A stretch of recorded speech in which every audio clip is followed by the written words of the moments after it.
A Igreja de Jesus Cristo dos Santos dos Últimos Dias, sob a direção da primeira presidência e do Conselho dos 12, apresenta A Voz da Antiga América, uma produção do Departamento Cinematográfico da Universidade Brigham Young.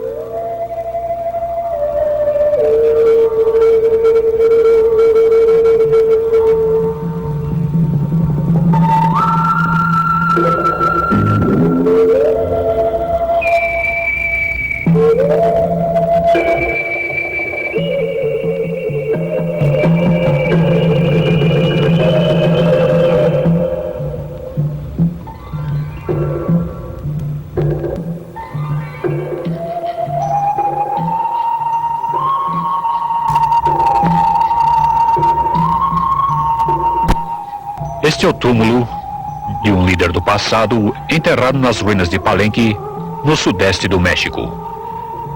De acordo com alguns estudiosos, esta área e a parte do norte da Guatemala foram o berço da grande cultura maia. Quem era esse homem e por que foi enterrado neste templo?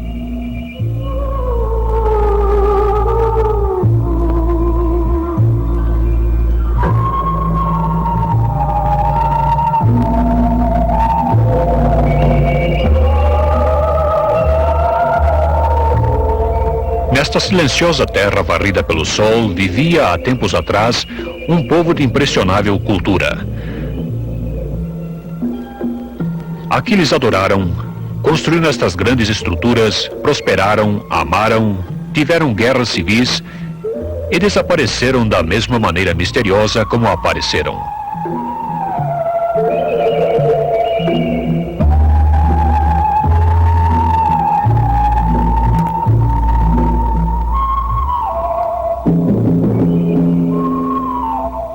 Qual é a resposta a este grande enigma do passado?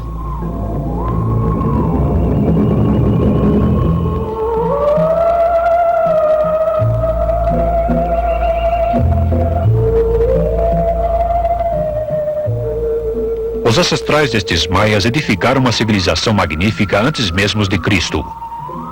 Alguns eruditos acham que os antigos habitantes da América Central desenvolveram uma cultura idêntica às do Velho Mundo.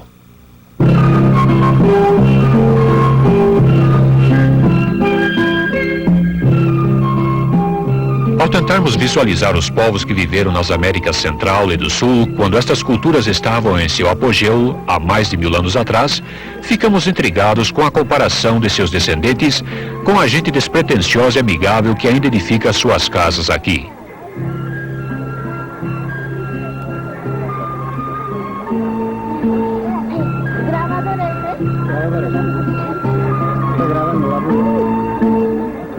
A cultura asteca, quando dirigida por Montezuma, era o remanescente do que antes havia sido uma gloriosa civilização que a precedera milhares de anos antes. Quais foram esses povos antigos que precederam Montezuma? Sua origem e o que lhes aconteceu subsequentemente são perguntas fascinantes tanto para os estudiosos como para o leigo.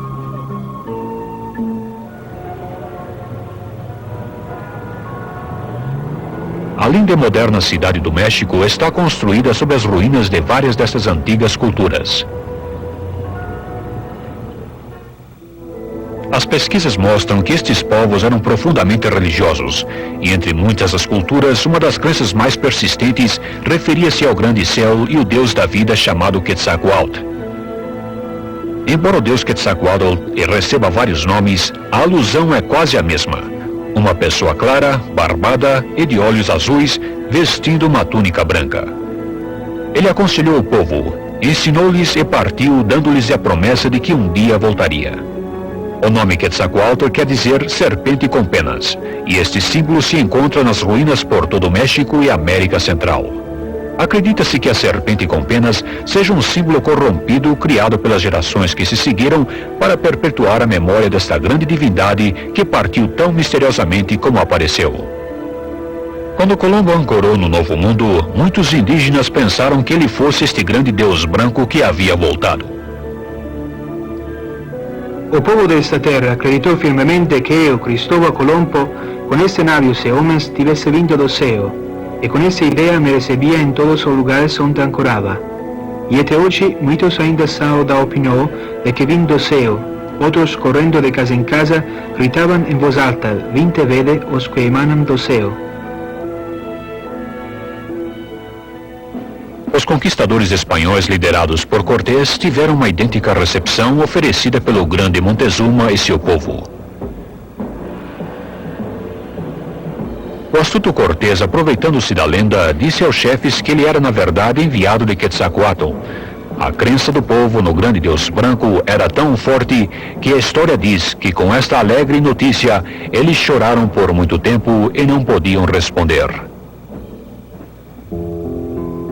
Cortés enviou uma carta à Espanha descrevendo as grandes cidades de mais de 50 mil habitantes.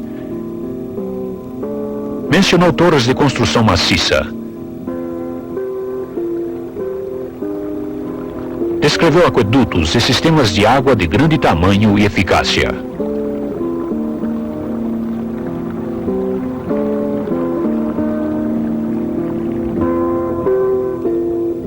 Nos arredores da cidade do México, Teotihuacan exemplifica o alto grau de civilização atingido por esses antigos povos pré-aztecas.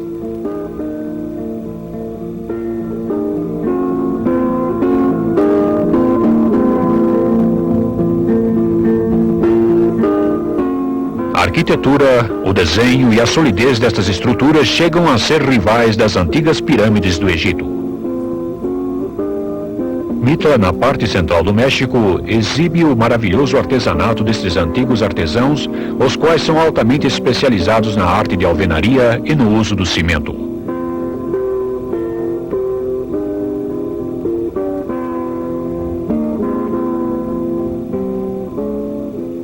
Encontramos na Guatemala as pirâmides de Tikal, quase que escondidas na selva exuberante. Este conjunto servia uma vasta população datada do ano 600 a.C. Neste cenário tropical encontrava-se um centro religioso que servia a milhares. Acredita-se que em Copan, em Honduras, tenha sido um grande centro de aprendizagem.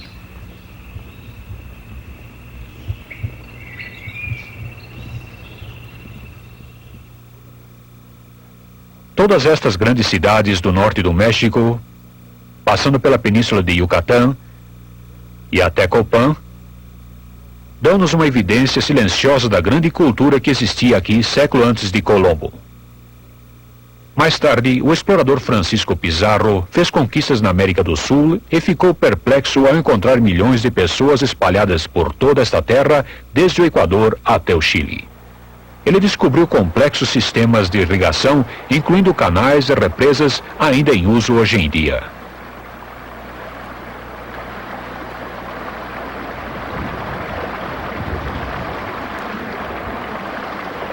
As planícies costeiras, regadas pelos riachos das montanhas, produziam muitos gêneros de primeira necessidade e também algodão de categoria incomparável que os botanistas concluíram ser uma combinação híbrida do Velho e do Novo Mundo, provavelmente transportado para as Américas por navio ou jangada.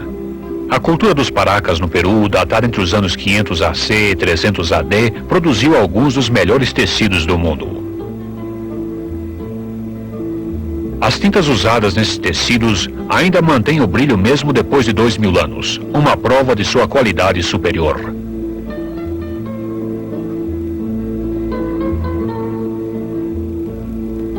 O artesanato da cerâmica no Novo Mundo comparava-se a melhor do Velho Mundo.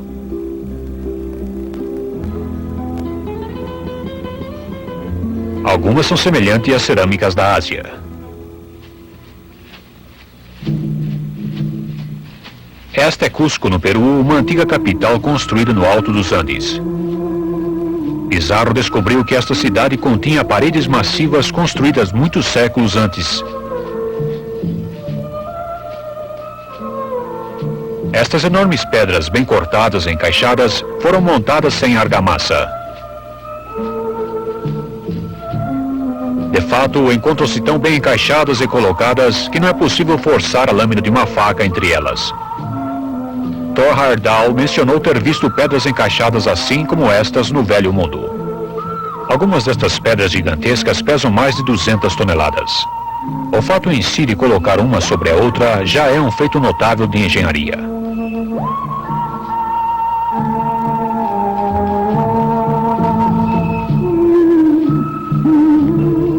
Acredita-se que Machu Picchu, com sua assombrosa beleza, tivesse sido uma fortaleza para proteger Cusco contra invasões.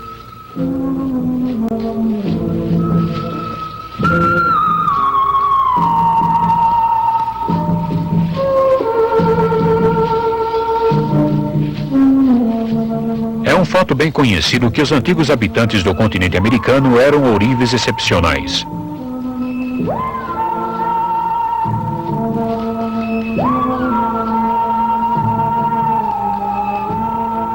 Pizarro escreveu que foi preciso 60 incas trabalhando dia e noite pelo período de um mês para transformar em barras todos os artefatos de ouro que haviam roubado a fim de poder levá-los à Espanha. O ouro era de fato tão comum que alguns objetos de ouro eram pintados com outras cores para quebrar a monotonia. Uma liga de ouro era usada em peitorais. E até mesmo chapas finas de ouro eram encontradas muito parecidas com as folhas de alumínio de hoje em dia. Os antigos habitantes também trabalhavam com cobre, prata e bronze. Esses antigos habitantes eram espantosamente avançados na arte da medicina.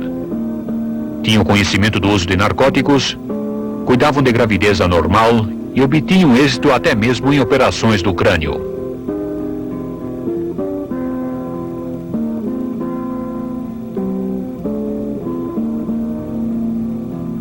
Mas estes antigos habitantes mostraram algumas de suas maiores habilidades na engenharia e na arte de construir estradas. De excelente qualidade, elas cruzavam o território interligando os pontos mais importantes. Eles sabiam nivelar, fazer túneis e construir pontes suspensas.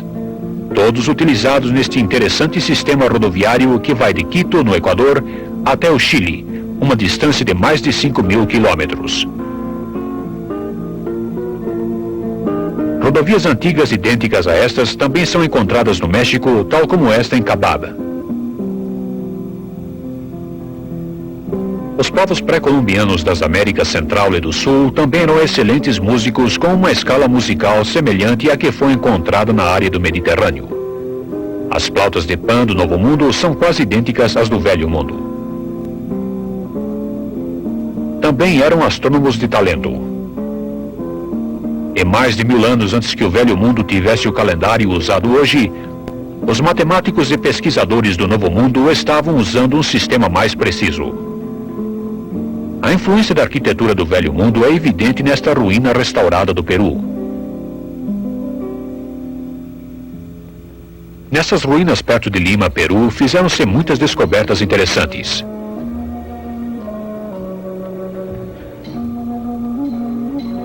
Uma é esta possível fonte batismal. A evidência de um sacerdócio bem organizado em suas práticas religiosas. Esta e outras descobertas indicam que a religião era o núcleo de suas vidas.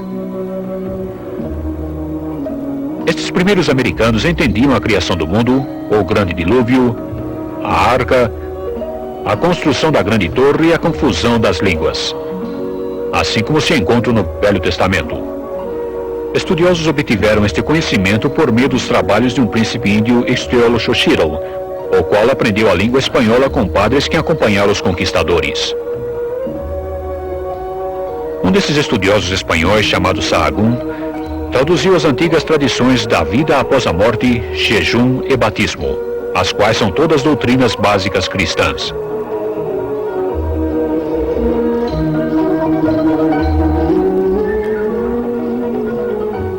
A maior parte dos estudiosos de hoje acreditam que o índio americano seja uma mistura de muitas raças e tipos de sangue.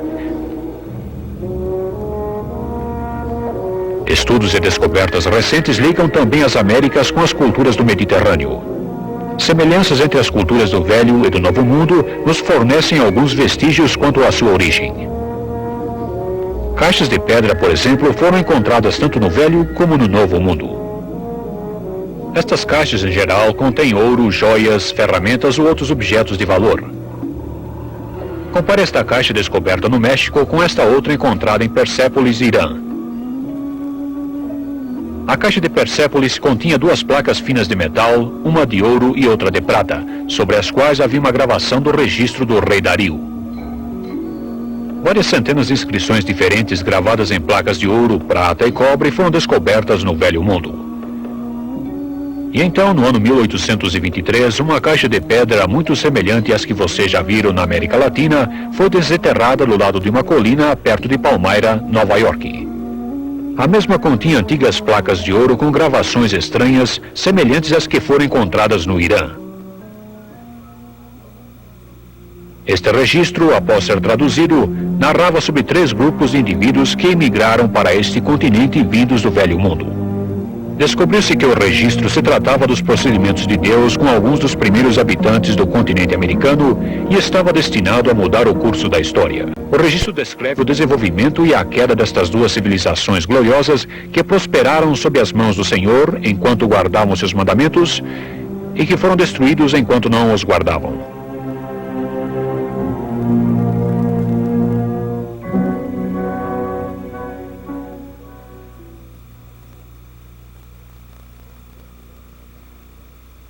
Ao estudarmos a caixa de pedra do templo de Kukulcan, um outro nome dado a Quetzalcoatl, vemos uma caixa semelhante à que José Smith descreveu.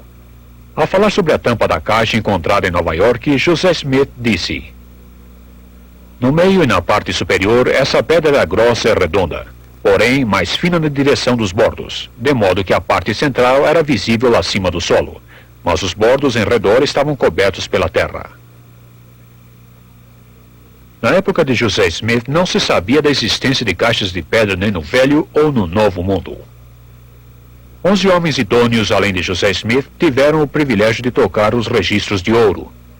8 deles assinaram a seguinte declaração: "Saibam todas as nações, famílias, línguas e povos a quem esta obra chegar que José Smith, o tradutor deste trabalho, mostrou-nos as placas já mencionadas, que têm a aparência de ouro, que tantas páginas quantos o dito Smith traduziu passaram por nossas mãos, e que também vimos as gravações que contém, parecendo ser uma obra bem antiga e um trabalho muito curioso.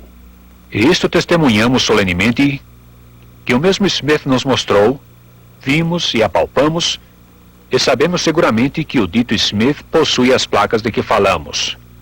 E damos nossos nomes ao mundo, para dar testemunho do que vimos. E assim não mentimos. Deus é testemunha disso." As evidências indicam que muitos desses lindos templos e edifícios foram abandonados e destruídos. Por que essas civilizações morreram? Por que as pessoas desapareceram? O livro de Mórmon nos dá um indício. Ao examinarmos a narrativa do livro de Mórmon, encontramos a história de 2 grupos de pessoas, um de pele clara e outro de pele escura. Vemos uma possível evidência disto nos murais de Bonampak, México, assim também como nos murais de Chichen Itzá. E ainda hoje existem lendas sobre estes índios referentes a esses 2 povos que viveram aqui em tempos passados. O livro de Mórmon fala também a respeito de uma guerra contínua entre esses 2 grupos. A realidade disso está presente nas inúmeras fortificações e armas encontradas no México, América do Sul e América Central. Armas de metal, muitas das quais são semelhantes às usadas no Velho Mundo. Esculpida há séculos atrás nesta montanha, em Paracas, Peru, esta representação é ainda chamada de Árvore da Vida. Uma das histórias inesquecíveis do livro de Mórmon é também chamada a Árvore da Vida, contada por um homem chamado Lehi. Em Izapa, México, encontra-se uma das esculturas mais detalhadas da Árvore da Vida jamais vista em lugar algum. Um arqueologista moderno, que fez um estudo detalhado desta estela, registrou 110 semelhanças entre esta escultura e a história encontrada no livro de Mórmon. Talvez o segmento mais lindo e mais memorável do livro de Mórmon seja a parte que narra a história da visita de Jesus Cristo. Ele ensinou o povo, abençoou as crianças e, ao partir, prometeu que um dia voltaria.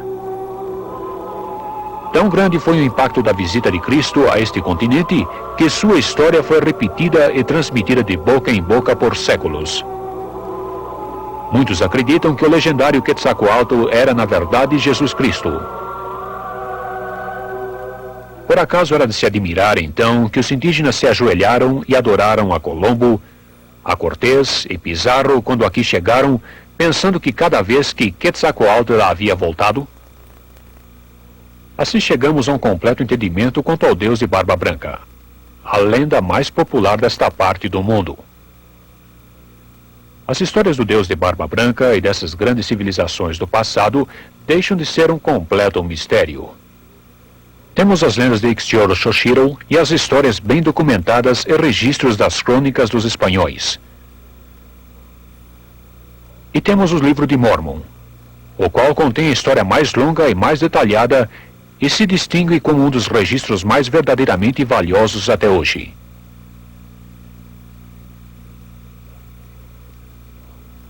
Já visitei as Américas Central e do Sul várias vezes e fiquei maravilhado com as espantosas civilizações que uma vez ali existiram.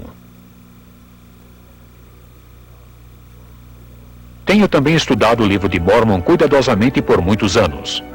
Ao comparar estas ruínas com os acontecimentos registrados neste livro, não encontrei nada que pudesse destruir minhas convicções quanto à veracidade de seu conteúdo, mas tenho encontrado centenas de exemplos confirmando as coisas que aqui estão escritas. Não é somente um registro de uma civilização desenvolvida, mas também nos fornece uma orientação para a vida, que serve tanto para os dias de hoje como para quando foi escrita há séculos atrás. Neste livro, você encontrará respostas completas a perguntas como: existe um Deus? Vive-se após a morte? Qual é o propósito da existência do homem? Por que o homem precisa sofrer? Estas evidências das grandes civilizações nos ajudam a encontrar algumas respostas, deixando muito ainda para ser aprendido. Mas ambas as histórias dos povos descritos no livro de Mórmon e os vestígios deixados pelas antigas culturas encontradas nas Américas do Norte, Central e do Sul nos ajudam a apreciar quão desenvolvidas eram algumas das culturas pré-colombianas neste hemisfério. O livro de Mórmon é verdadeiro. É um volume que acompanha a Santa Bíblia e o registro mais importante de nossos tempos. Eu lhes testifico que é verdadeiro. No entanto, não espero que se fiem na minha palavra. Gostaria de ler-lhes as palavras de Moroni e incentivá-los a aceitar o desafio que ele lhes faz em seus versículos, dizendo: e quando receberdes estas coisas, eu vos exorto a perguntardes a Deus, o Pai Eterno, em nome de Cristo, se não são verdadeiras. E se perguntardes com coração sincero e com real intenção, tendo fé em Cristo, Ele vos manifestará a sua verdade pelo poder do Espírito Santo. E pelo poder do Espírito Santo, podereis saber a verdade de todas as coisas,